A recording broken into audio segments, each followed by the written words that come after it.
Você está viajando por outra dimensão, um lugar não apenas da visão e do som, mas também da mente. Uma jornada em uma terra maravilhosa, cujos limites são os da fantasia. Sua próxima parada, além da imaginação. Olá, ouvinte, seja bem-vindo a mais um episódio sobre a série clássica Além da Imaginação. Eu sou a Angélica. E eu sou o Marcos. Marcos, esse é o penúltimo episódio da série clássica The Twilight Zone. Sim, olha só que beleza, hein? No penúltimo. Penúltimo episódio, último episódio que o Rod Serling escreveu para a série, cara. Isso. Né, com o roteiro do Rod Serling. Então, a gente vai ter muita coisa para comentar e com toda certeza, né? Mais uma direção do Ted Post, vamos falar sobre isso.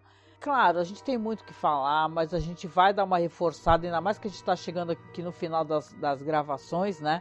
A nossa campanha, que ela continua, gente fina, né? Então, aqui é uma sexta-feira dessa, aqui você está curtindo o podcast.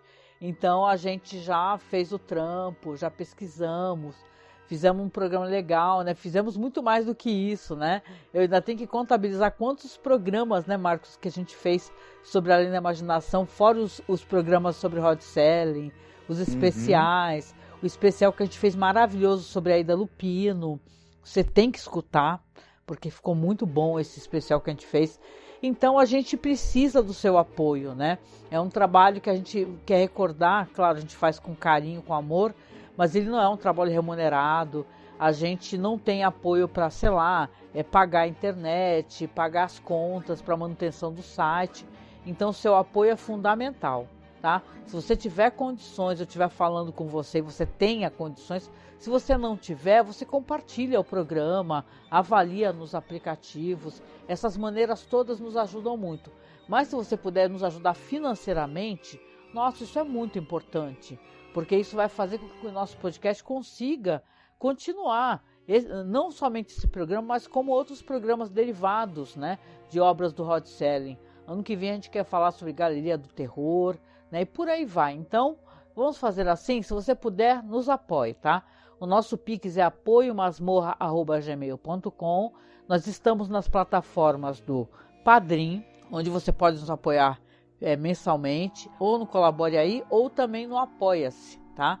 Eu vou deixar tocando a nossa vinheta de apoio e depois da vinheta a gente volta com mais informações sobre o episódio. Olá, eu sou a Angélica. E eu sou o Marcos. E hoje nós viemos aqui com um pedido muito importante para você que nos acompanha nesses quase 14 anos de podcast. Nos últimos tempos, o apoio que vocês têm dado pra gente tem sido muito importante, tem nos ajudado muito, e a gente pensou numa meta para poder modernizar a aparelhagem que a gente tem para poder começar a fazer lives. Volta e meia fizemos algumas lives, principalmente agora durante House of the Dragon, né?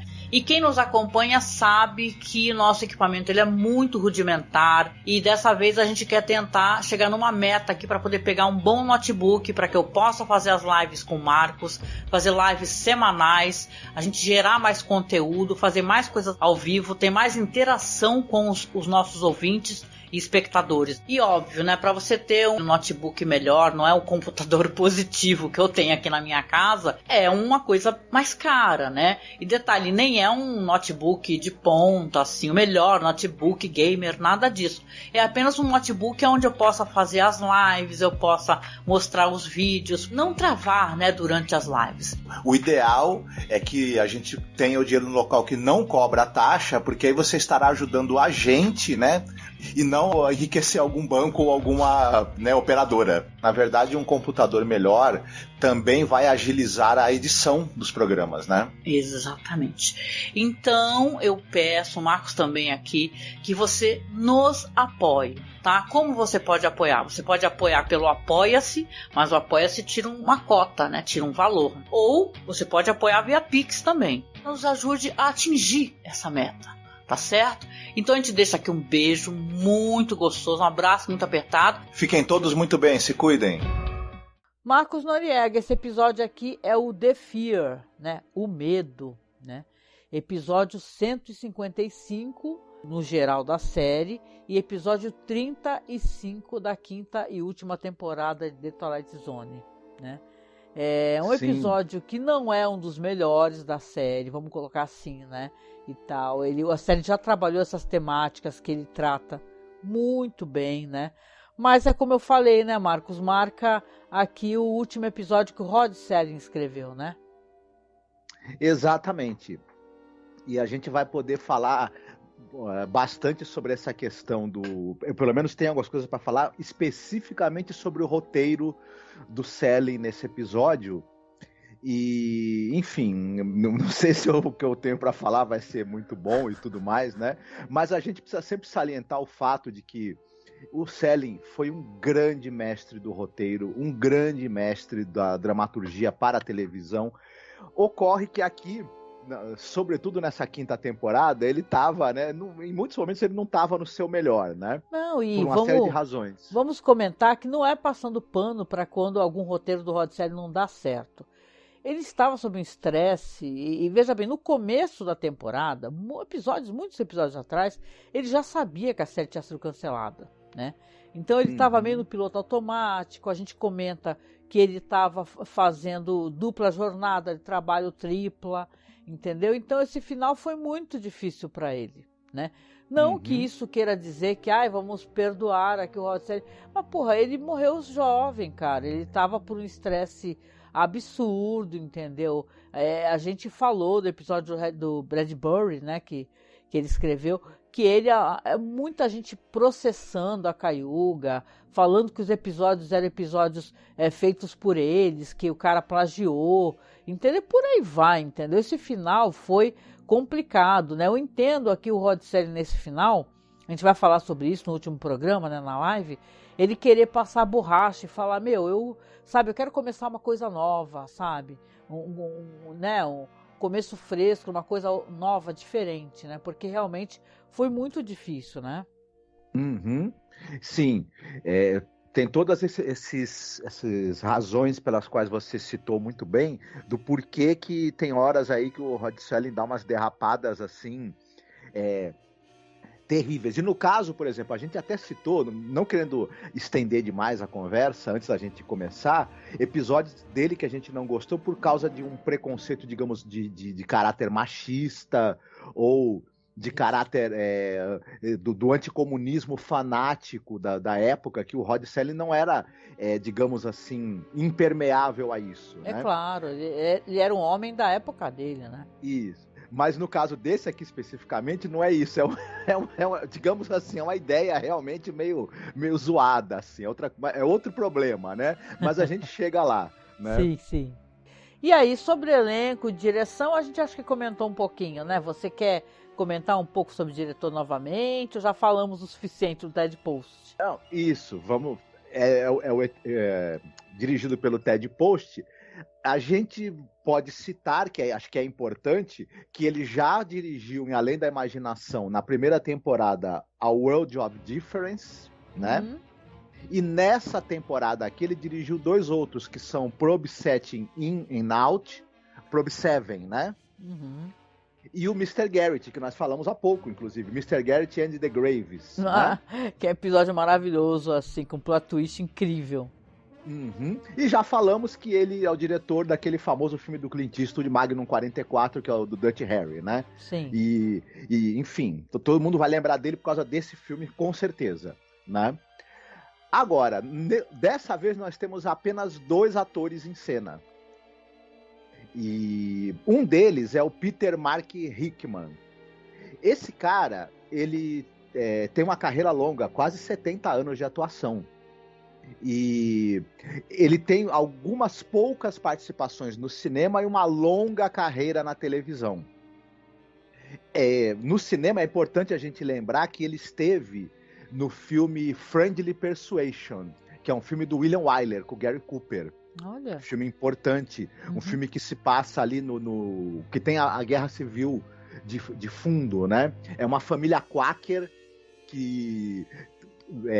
contra a violência, mas tem seu, digamos assim, sua profissão de fé anti-violência botada à prova durante a Guerra Civil dos Estados Unidos. Enfim, filme importante, o William Wyler, diretor genial.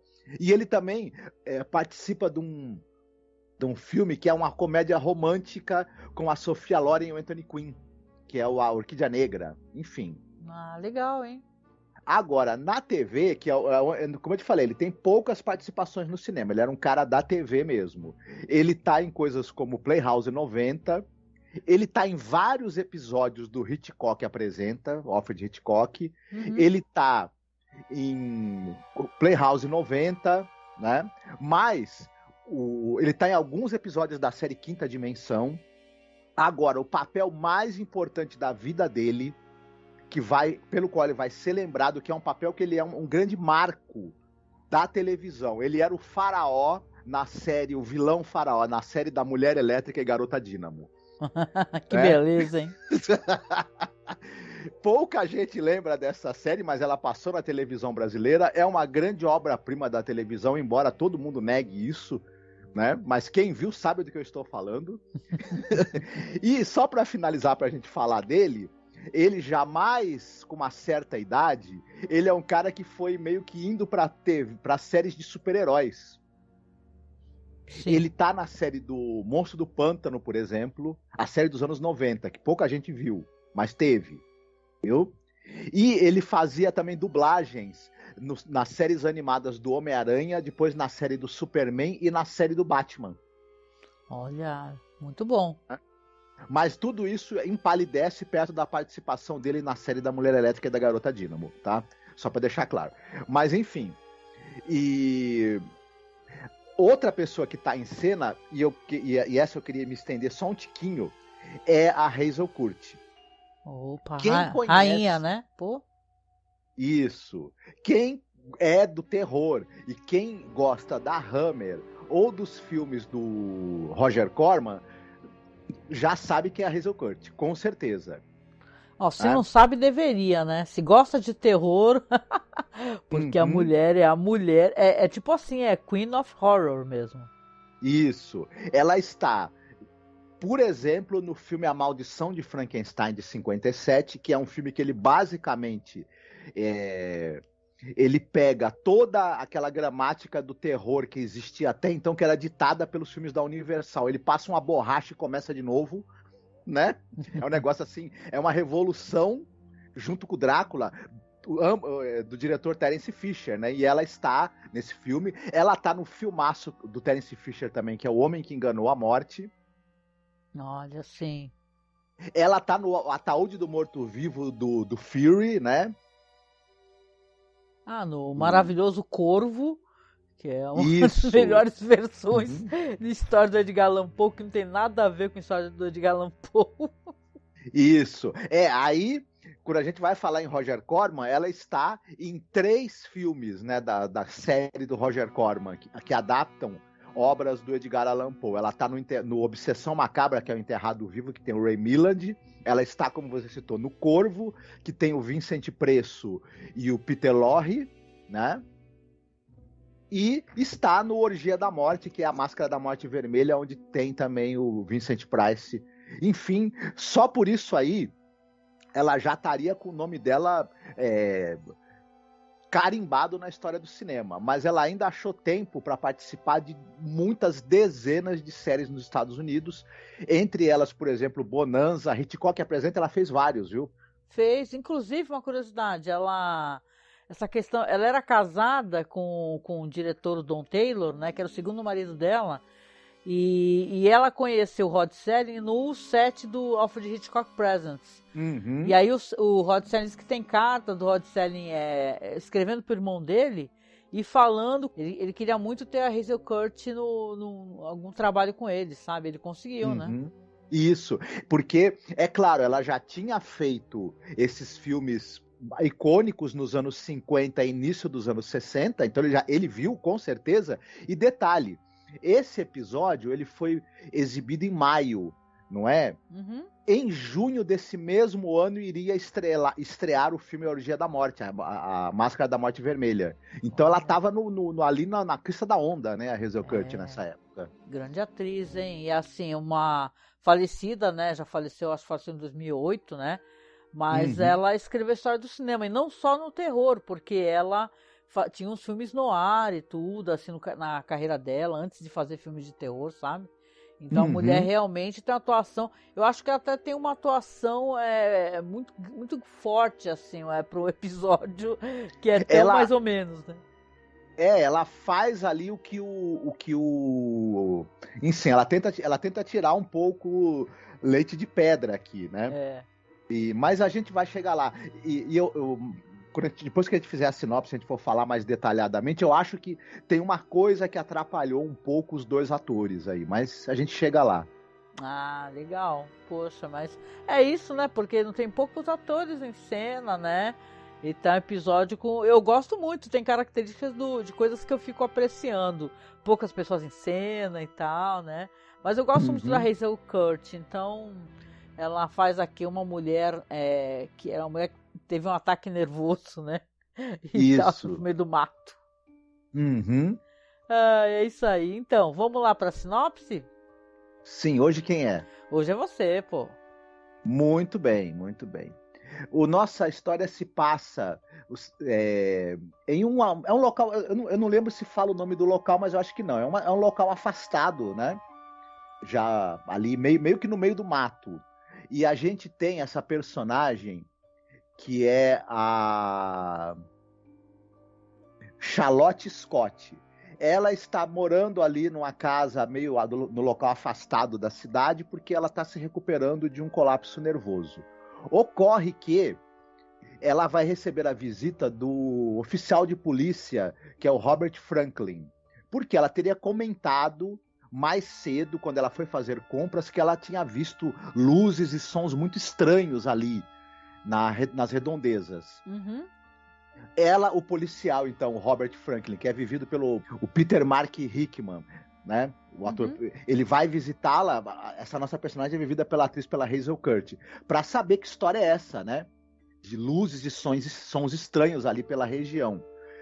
Ocorre que, quando ele chegar lá, ele vai descobrir que realmente tem luzes estranhas, tem sons estranhos e fatos muito bizarros acontecendo ali naquela região.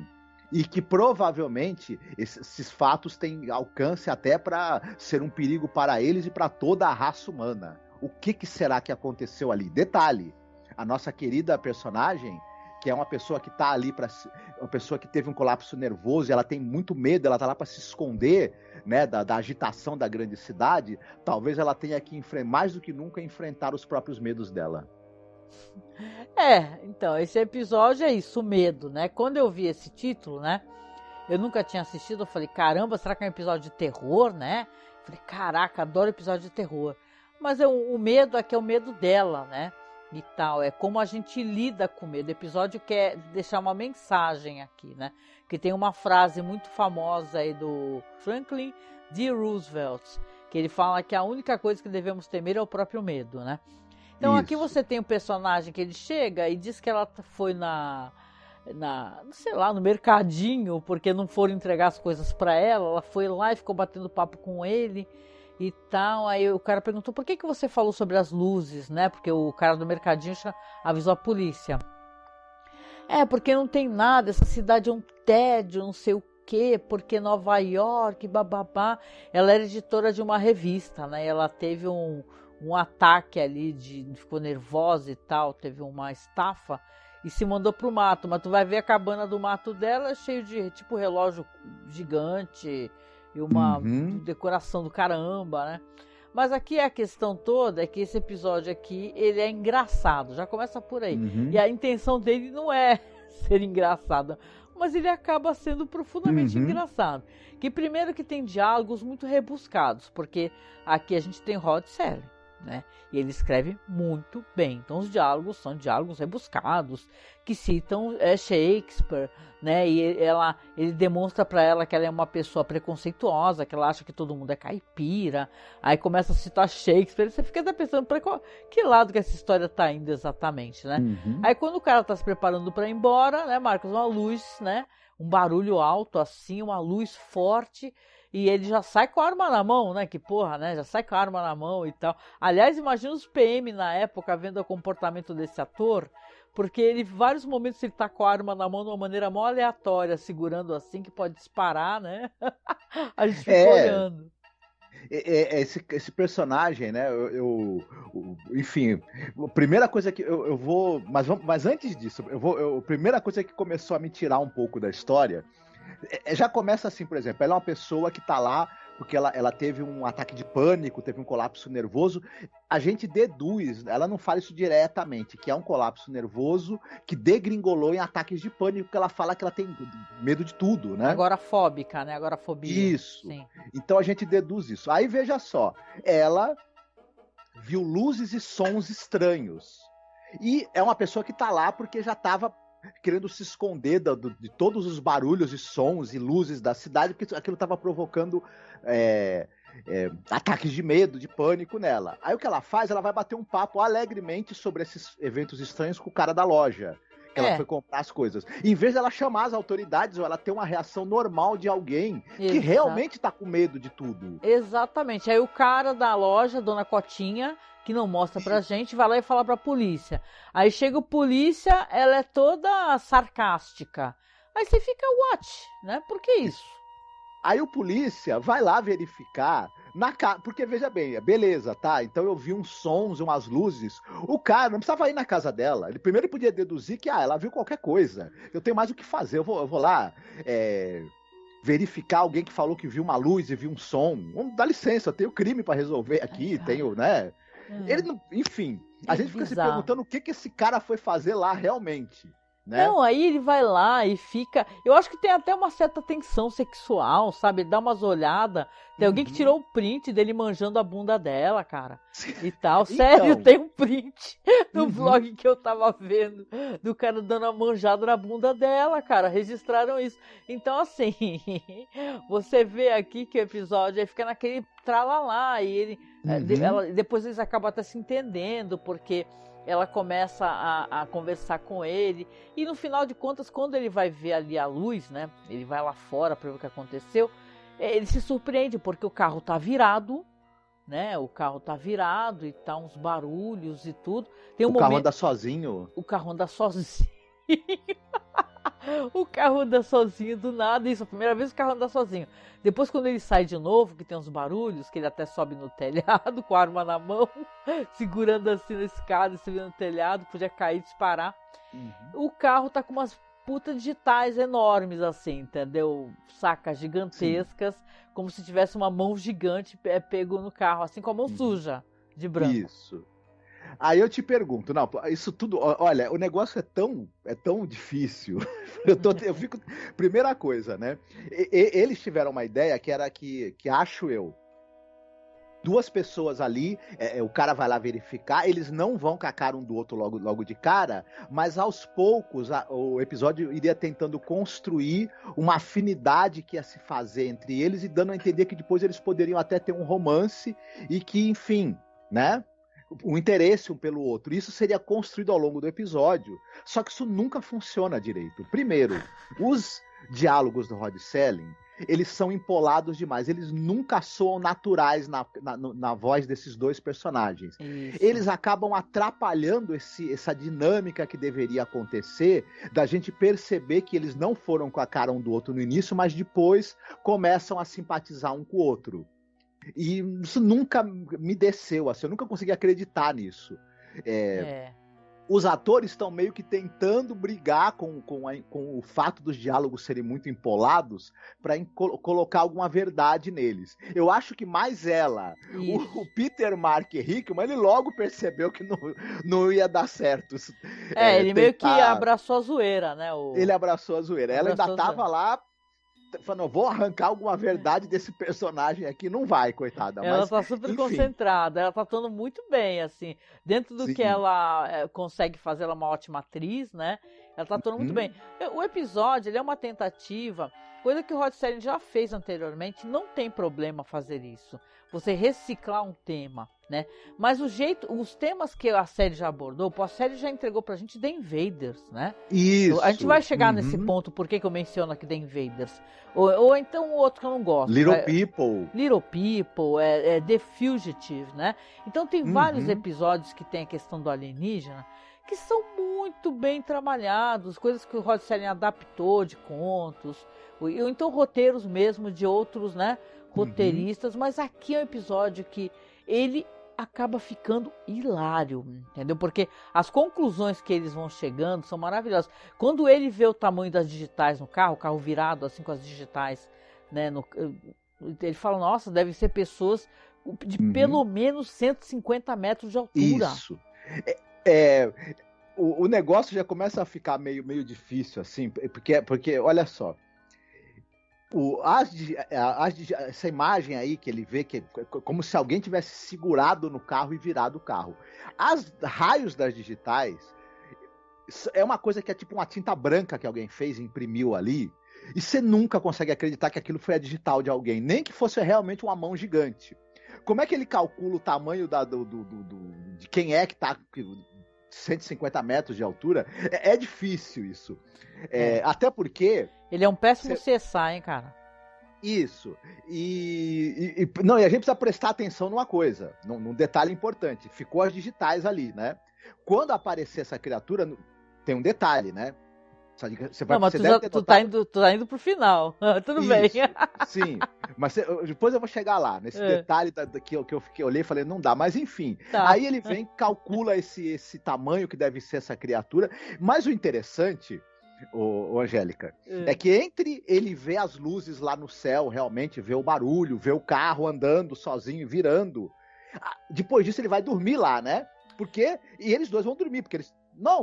alguma coisa aqui que não explicada, que um fenômeno e que consegue, né, fazer o meu carro virar sozinho, não vamos procurar as autoridades, vamos dormir. Aí ele acorda de manhã, querendo tomar um café, conversando maravilhosamente bem com ela, porque, né... Eu achei que o episódio ele meio que quer construir ali uma possível relação também, né? Isso.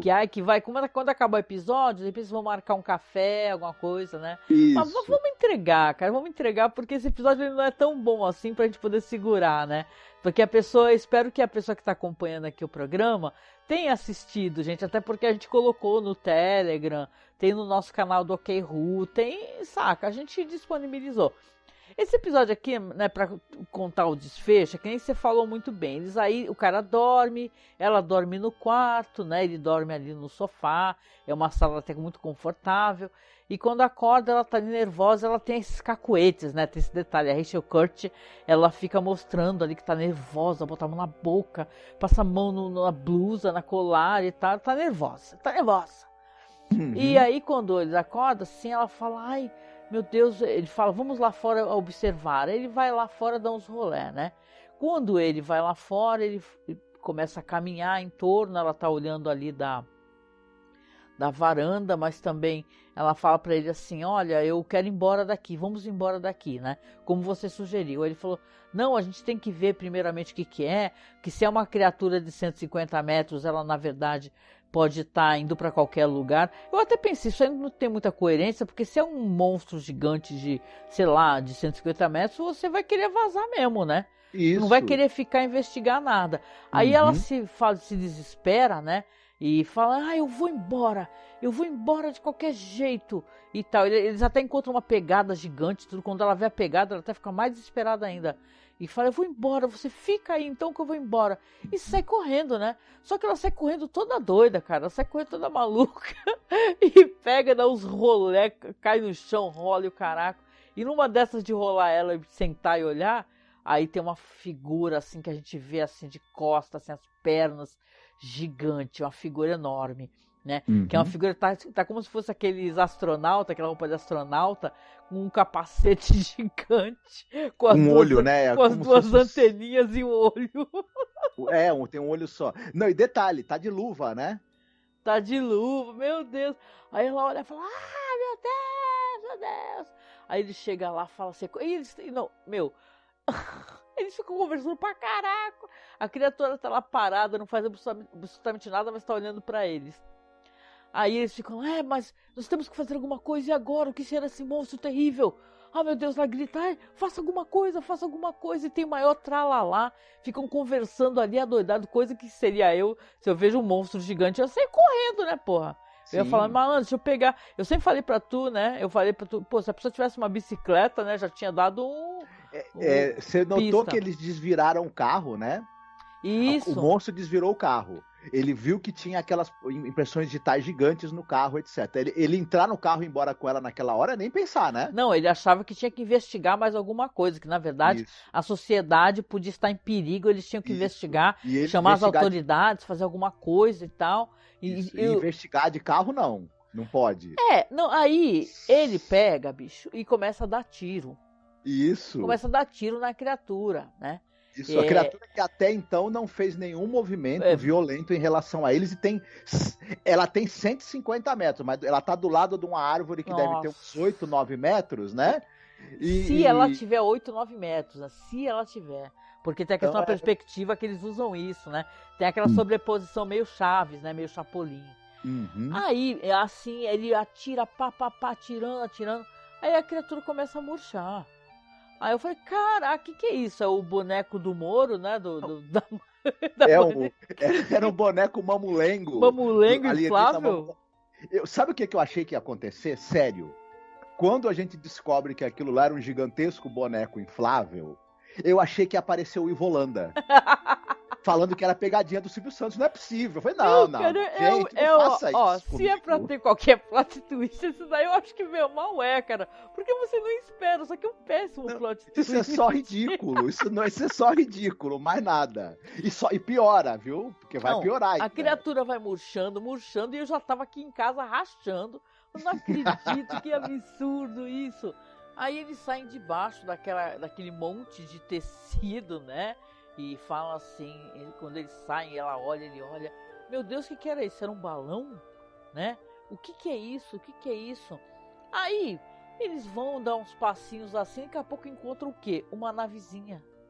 Uma navezinha que, vamos colocar aqui, que é de novo aparato do Planeta Proibido, né? Do filme Planeta Proibido, né? E já foi utilizada muitas vezes essa navezinha.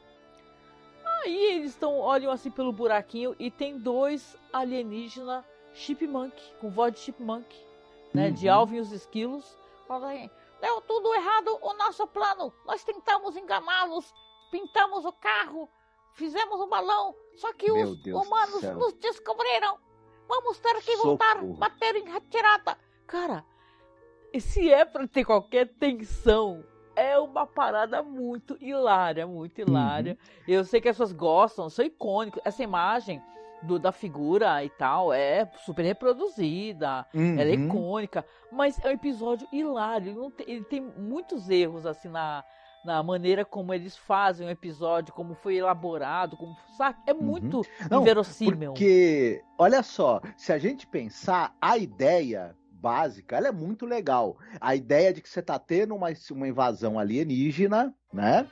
E que eles usam alguma espécie de engodo, né? Uma ilusão que vai fazer as pessoas ficarem com medo deles, e isso diminui a possibilidade das pessoas reagirem, se protegerem da invasão. Ao mesmo tempo, você tem uma personagem que ela tem que enfrentar os medos dela.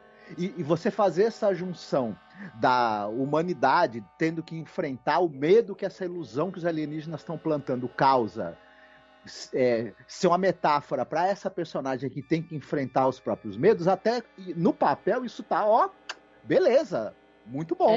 Agora o negócio... A execução não foi boa. Virou uma mistura de episódio do Chaves com pegadinha do Silvio Santos, do Ivolanda. Nossa. Aí não dá. Esse final é de... e a nave vai embora, e é isso, cara. E entra Rod Serling falando aqui, até registrei aqui o que ele falou, né?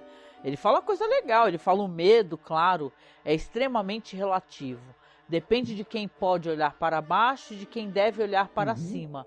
Depende de outros caprichos, como o tempo, o humor, a escuridão.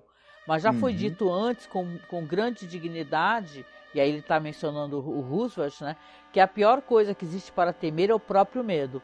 O conto de terror de hoje à noite é sobre pessoas minúsculas na zona do crepúsculo. E ele tá mencionando os aliens, né?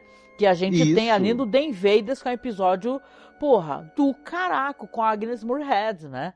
Um episódio incrível, incrível. E, cara, é um episódio engraçadíssimo esse aqui. Pra ser um penúltimo episódio, é muito triste. Olha, pra mim, eu não sei...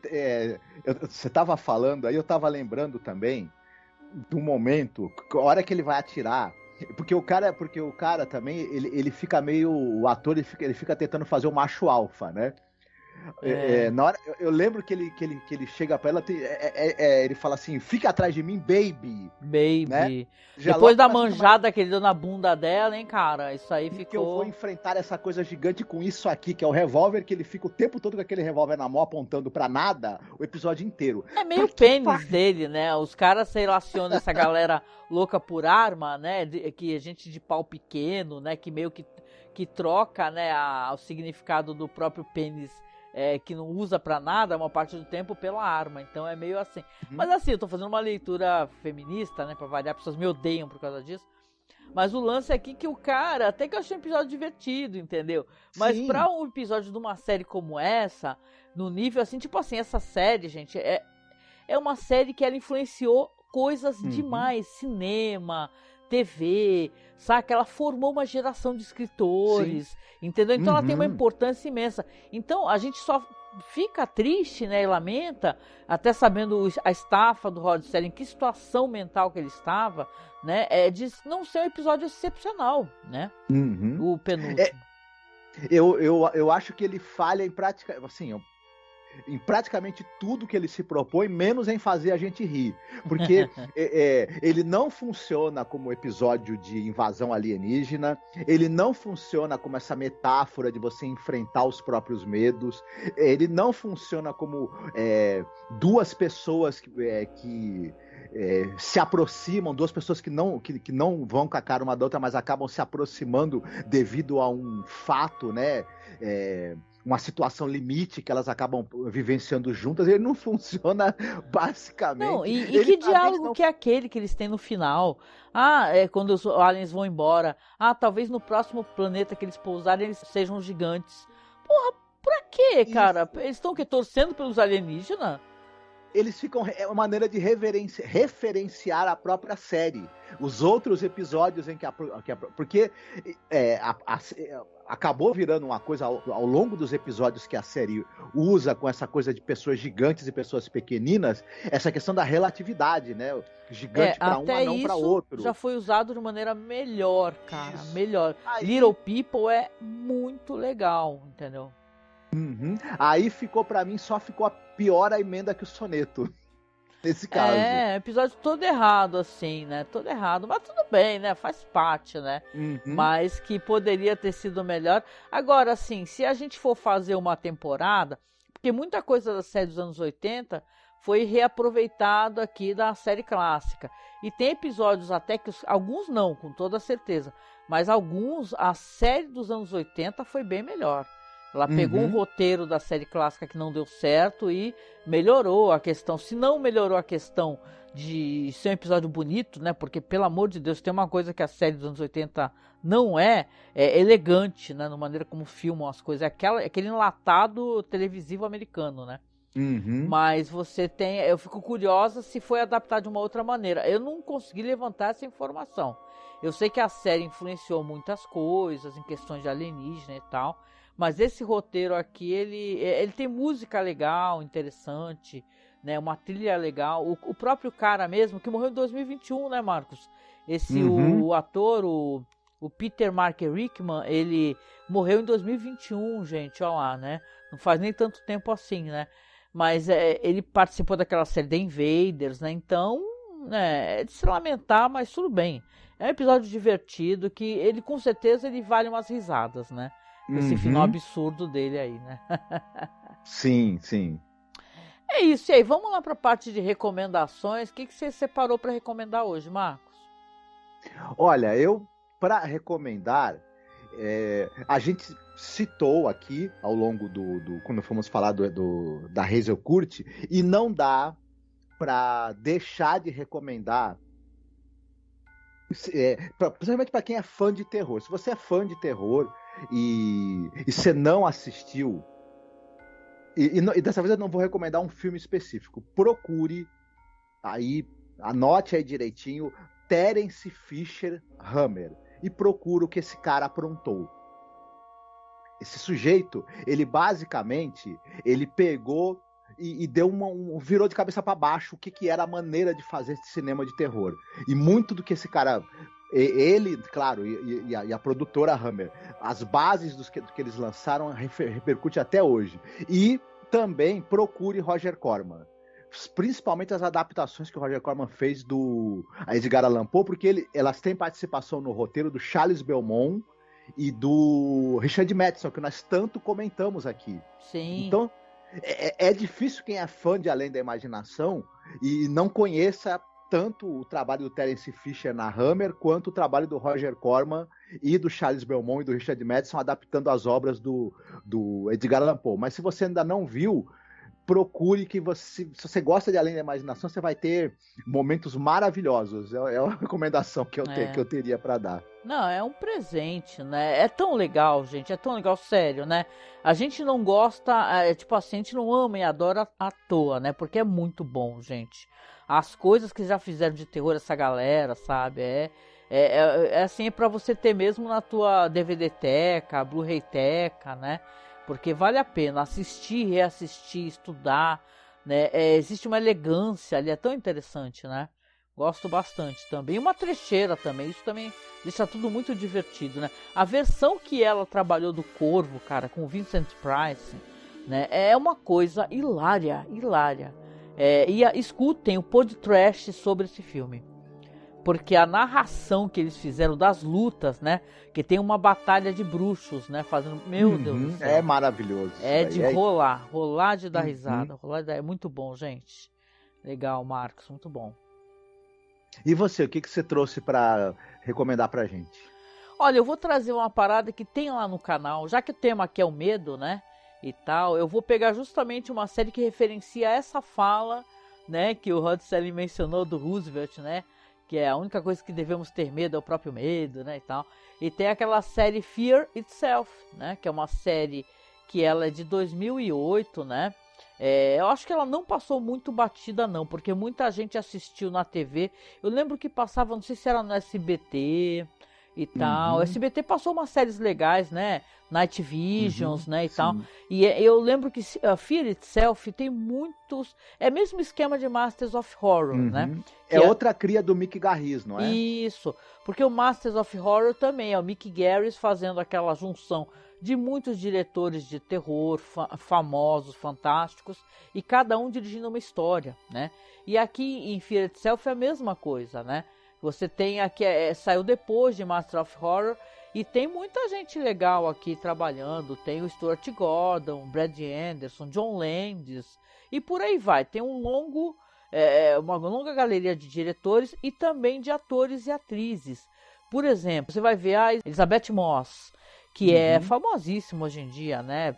Que fez The Handmaid's Tale e tal. Mas aqui você tem ela em começo de carreira, fazendo um episódio aqui que é o Eater, né? Episódio terrível, né? Ela é uma policial.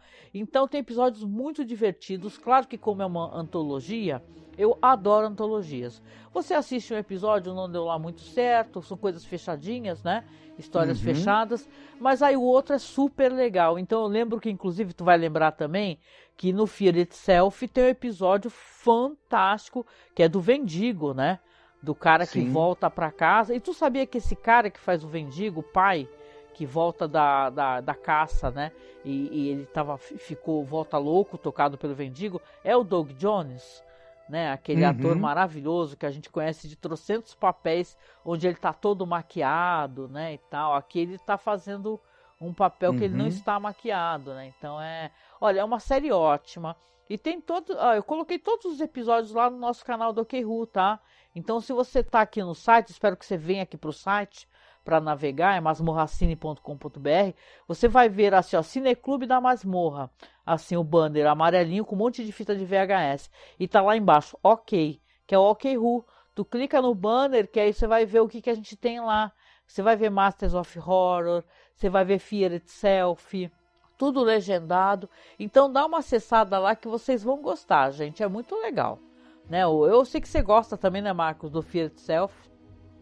Eu gosto e eu acho que o Mick Garris, ele é um cara que ele fez umas coisas muito bacanas nessa coisa do terror na televisão, né?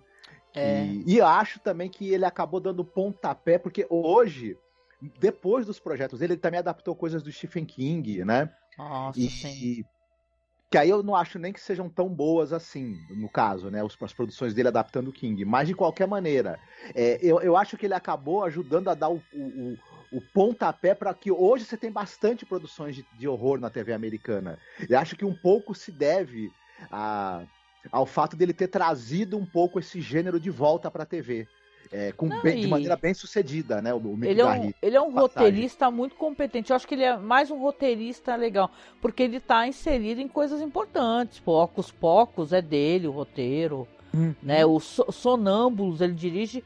Essa história eu acho maravilhosa, que são aqueles vampiros que tem medo de gato, saca? Tem muita coisa, sabe, que ele está envolvido, ou seja no roteiro, ou seja na direção. Então sim, ele tem coisas que não deram lá muito certo e tal, mas eu acho que ele tem uma parada muito legal, que ele faz isso até hoje, gente. Para quem entende inglês, ele tem um podcast, que eu acho que é o Post-Mortem, o nome do podcast dele, que é maravilhoso, entrevistando os diretores, gente. Então ele é um grande agregador de pessoas, sabe? Então você vê que ele consegue fazer coisas maravilhosas e tal, devido a esse conhecimento que ele mesmo fala que tem, dele sempre ter tido muita capilaridade, sabe, nesse meio artístico, e fazendo amizades, e fazendo contatos, e juntando pessoas. E isso faz com que o Mick Garris seja um cara muito relevante, né, para a indústria cinematográfica, para quem é o fã de terror, né, porque ele é alguém que está até hoje, né, incentivando, produzindo. Pô, isso é muito legal. Esteve no Brasil, vamos lembrar, né, quando teve aquela feira lá de terror e tal, festival, que eu nem fui porque era super caro, gente, e tal. Eu nunca consegui ir pelo site, né, assim, com crachá, tipo, porque nem o pessoal vai como jornalista, né, para fazer cobertura, mas ele é um cara muito legal mesmo. E eu gosto muito dele, assim, numa boa. E só pelo cara ter feito, né? E claro que ele fez muito mais que isso. Mas fez Masters of Horror. Ele fez Fear Itself. Fez esses filmes todos. O cara tá escrito na história do cinema, né, meu? Sim, eu achei legal tu falar da capilaridade, porque realmente ele é um cara que você tem programas de entrevistas e de documentários sobre terror, e você vê que ele conhece todo mundo, né? E tal, ele tá figuraça, né? Conhece todo mundo, tem amizade com os caras, né? E você vê que é aquele tipo de pessoa que ele meio que faz as coisas acontecerem, né? Enquanto roteirista e produtor. É legal ter alguém assim em atividade, né? Sabe quem eu vejo que é assim também? O Mark Gatiss, né? Que tem essas figuras assim. O Mark Gatiss, pra quem não sabe, ele é um roteirista muito famoso, só que aí é do Reino Unido, tá? Ele é um roteirista famoso, ele tá sempre envolvido nessas histórias de pesquisa sobre escritores de terror, né? Um grande fã de terror. Eu tenho até lá no site uma série de documentários que ele tem sobre o gênero, né? Visitando os gêneros, analisando e pesquisando. Eu acho que o Mark Gatiss é um cara estilo o Mick Garris, sabe? Que ele também pesquisa, incentiva, produz, saca, roteiriza. Então é muito legal. É o tipo de pessoa que eu acho interessante, sabe? Que faz, como você falou, as coisas acontecerem, né? Legal. There is a fifth dimension. Beyond that which is known to man.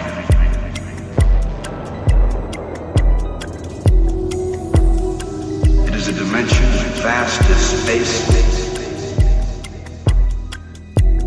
and as timeless as infinity.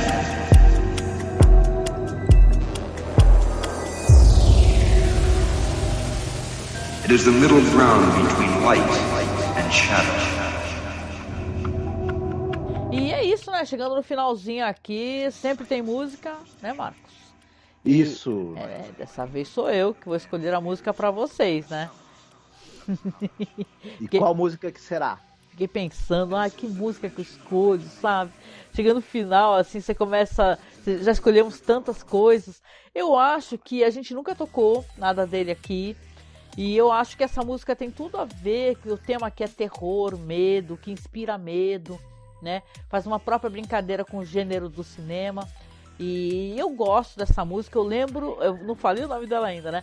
Mas eu lembro o evento que foi, porque antigamente, né, nós somos pessoas com mais de 50, os clipes não tinha programas de clipes, né? Depois começou a ter videoclipe, né, e tal. Hoje em dia tem clipe em tudo que é lugar. Meu filho veio falar pra mim, quem é que assiste clipe hoje em dia? Eu até achei engraçado, falei, caceta, que porra, eu assisto. Mas eu também. Mas o Thriller do Michael Jackson, que é a minha escolha, quando teve o lançamento, né, desse clipe, passou no Fantástico. Eu lembro claramente de ter assistido com a família toda, todo mundo na sala, assistindo o Fantástico, e aí passa a trilha do Michael Jackson, né, o famoso thriller do Michael Jackson, que tem aquela risada, aquelas falas do Vincent Price, né, que é dirigido por aquele, né? John Landis, né? O John Landis, né? Então você vê que, cara, é muito legal, foi muito imitado, né? Muita gente imitou essa dança. E, cara, é uma música muito legal e vai tocar pra vocês. Então, no finalzinho aqui, tá? Mas só no MP3, galera. Então, por favor, né? Eu sei que muita gente ficou triste com isso, ficou decepcionada, porque é tão prático, né? Você já tem um feed que só tem os episódios da Imaginação. O nosso feed é imenso, mas eu peço, você precisa assinar a Masmorra Cine. Primeiro, para que o nosso feed tenha relevância. Segundo, se você assina os aplicativos, tipo a Amazon, porque estamos na Amazon agora, ou então na iTunes, né? Onde você assinar, seja qual aplicativo, você avalia a gente. Faz um comentário, avalia, porque esse podcast ele vai ficar salvo no nosso feed, né? Nós temos outras maneiras de fazer backup, porque a gente aprendeu a fazer isso, né? Depois de perder programa, né, Marcos? Fiz o upload também lá pro archive. Então nossos podcasts eles estão todos em vários locais assim para fazer backup, porque a gente tem muito medo de perder, não confia nem de ter ele num backup só, né? A gente deixa em vários. De qualquer maneira, se você gosta do podcast, você está gostando, você está escutando aqui pelo YouTube, aí tu quer escutar com a música final e tal, assina a Masmorra Cine, vai no seu aplicativo de podcast, procura a gente lá, Masmorra Cine. O ícone é um banner vermelho, né, com uma fita VHS assim escrito Masmorra Cine, tá? E somos nós, né? Se aparecer Cineclube da Masmorra, é o antigo, então considere assinar o mais recente, que é o Masmorra Cine, que é o mais completo. Tá certo? E claro, a gente agradece, né, Marcos, chegando aqui nessa super reta final desse projeto maravilhoso, maravilhoso. Eu quero que vocês façam comigo aqui principalmente no YouTube, né? Escreve aqui nos comentários do YouTube se você gosta mais, né? Vamos fazer uma enquete aqui, uma enquete não oficial, né? Se você gosta mais de Galeria do Terror ou da série dos anos 80. Escreve aqui abaixo. Por quê? A gente vai usar isso como termômetro, né? A gente ano que vem quer começar, né, Marcos, a fazer um novo projeto que tem a assinatura do Rod Serling, mas Angélica, eu tenho mais simpatia para falar sobre Galeria do Terror, né? Porque tem a Rod Serling apresentando, tem características que só ele tem, né? Mas tem gente que gosta muito da série dos anos 80, acha ela muito mais audaciosa, muito mais engraçada, coisa que eu também não desgosto. Eu gosto da série dos anos 80, mas eu quero que você comente aqui embaixo para mim, se você está escutando, se você gosta mais de Galeria do Terror, do Rod Serling, ou da primeira readaptação, vamos colocar assim, de Além da Imaginação dos anos 80, tá? Escreve aqui abaixo, né, Marcos? Sim, queremos saber o que você, né? O que você acha? O que você gosta mais, o que você prefere, né? Enfim. Né? Exatamente. E muito obrigada por estar com a gente aqui, reforçando, tá? Por favor, participe da nossa campanha de apoio para que consigamos terminar de comprar essas peças aí que falta placa de vídeo, falta comprar mais algumas coisinhas. Estamos reaproveitando peças do computador antigo, né, para poder fazer esse funcionar. E está funcionando, tanto que eu estou aparecendo nas lives lá da Twitch, né, na segunda-feira e na quarta, eu e você, né, nós estamos aparecendo com vídeo, finalmente, né, porque a gente não conseguia, travava tudo, dava um pau, um problema, né, então a gente precisa do seu apoio, tá? É só você tentar, se você pode, se tiver condições, seja um apoiador mensal, tá? Tem várias plataformas, você pode apoiar com 5, 10 reais por mês, não vai pesar para você e vai nos ajudar muito, tá? Nós temos no Padrim, onde você pode ser nosso padrinho ou madrinha, no Apoia-se, que é uma meta mensal que a gente nunca consegue atingir, e também tem no Colabore Aí, tá? E se você não quiser, não puder fazer um apoio mensal, a gente tem o nosso Pix, tá? O nosso Pix é apoiomasmorra@gmail.com. O dinheiro vai para uma conta na Caixa Econômica Federal, onde a gente está juntando a grana das peças, tá? Muito obrigada para você que já está nos apoiando, que fez Pix pra gente. Você tem toda a nossa gratidão, tá? E a gente vai ter mais um programa então, e depois vai ser a live onde a gente vai fazer o sorteio, vai fazer um top 20 e tal, e vamos fazer na Twitch e aqui no YouTube. Então eu peço para você que está nos acompanhando que você me siga lá na Twitch também, né? Que na Twitch dá para poder passar o seu recado, né? O seu comentário e tudo. Então eu tô lá na Twitch como Angel Masmorra, e no YouTube você sabe, né? Se você estiver vendo por aqui no YouTube, é só assinar, se inscrever no Masmorracine, tá bom? Então com isso eu deixo um abraço bem gostoso para vocês. Cuidado com a questão do medo, né, Marcos, né? Tenha medo do próprio medo. Sim. Enfrente os seus medos, mas sem exageros, porque tá cheio de gente aí que acha que tu não tem que ter medo de nada e não é bem assim também, né? Medo, horror e desespero, que nem fala o pessoal do podcast. É isso, gente. Um beijão pra vocês. Até mais. Fiquem bem, se cuidem. Tchau, tchau. Tchau.